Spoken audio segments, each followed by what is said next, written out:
வணக்கம் நண்பர்களே, இப்போ நம்ம ஃபர்ஸ்ட் சாப்டர் தேர்ட் ஸ்லோகா பார்க்கலாமா?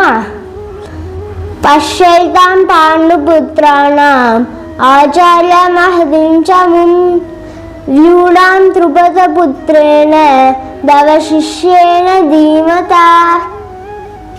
இப்போ இதுக்கான அர்த்தத்தை பார்க்கலாம். ஸ்லோகம் 2ல் என்ன நடக்குதுன்னா, துரியோதனன் பாண்டவர்களோட படையை பார்த்து துரோணாச்சாரியார்கிட்ட போய் இப்படிலாம் சொல்கிறான்.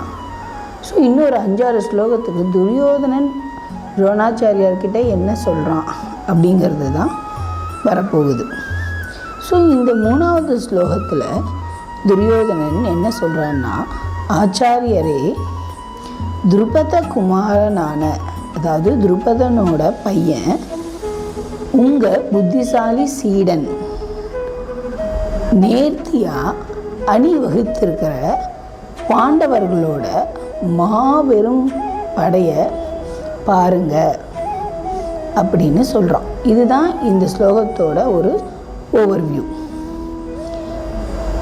துரோணாச்சாரியார் ஒரு சிறந்த அந்தன தளபதி.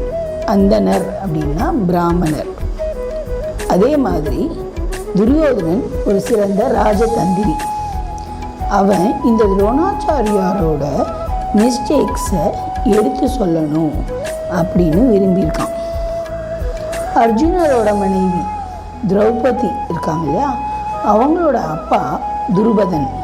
துருபத மகாராஜன் திரௌபதியோட அப்பா. அவருக்கும் துரோணாச்சாரியாருக்கும் ஒரு பொலிட்டிக்கல் ரைவல்ரி இருந்தது. ஸோ இதோட கான்சிக்வன்சஸ்னால துருபதன் என்ன பண்ணுறாருன்னா, ஒரு பெரிய யாகம், அதாவது ஒரு பெரிய ஹோமம் செய்கிறாரு.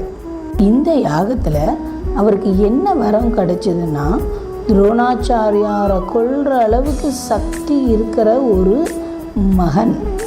ஓகேவா? அந்த மகனுக்கு அவர் திருஷ்டத்யும்னன் அப்படின்னு பேர் வைக்கிறாரு. துரோணருக்கு இது ரொம்ப நல்லாவே தெரியும். இருந்தாலும் துருபதன் திருஷ்டத்யும்னனை அவர்கிட்ட போர்க்கல்விக்காக ஒப்படைக்கிறாரு. அப்போது துரோணர் மறுக்கவே இல்லை. ஒரு அந்தனருக்கே உரிய தாராள மனப்பான்மையோட போர் தந்திரம், ரகசியம் எல்லாம் அவனுக்கு சொல்லி கொடுத்துட்றாரு.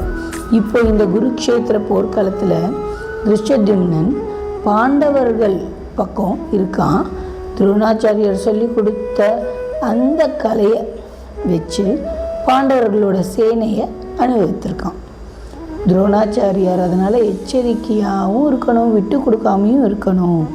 அதே மாதிரி அவருக்கு ரொம்ப பிடிச்ச சிஷ்யன் அர்ஜுனன், அவன் மேலேயும் கருணை காட்டி அவர் விட்டுறக்கூடாது அப்படின்னு எச்சரிக்கிறதுக்கு தான் துரியோதனன் இப்படி சொல்கிறான்.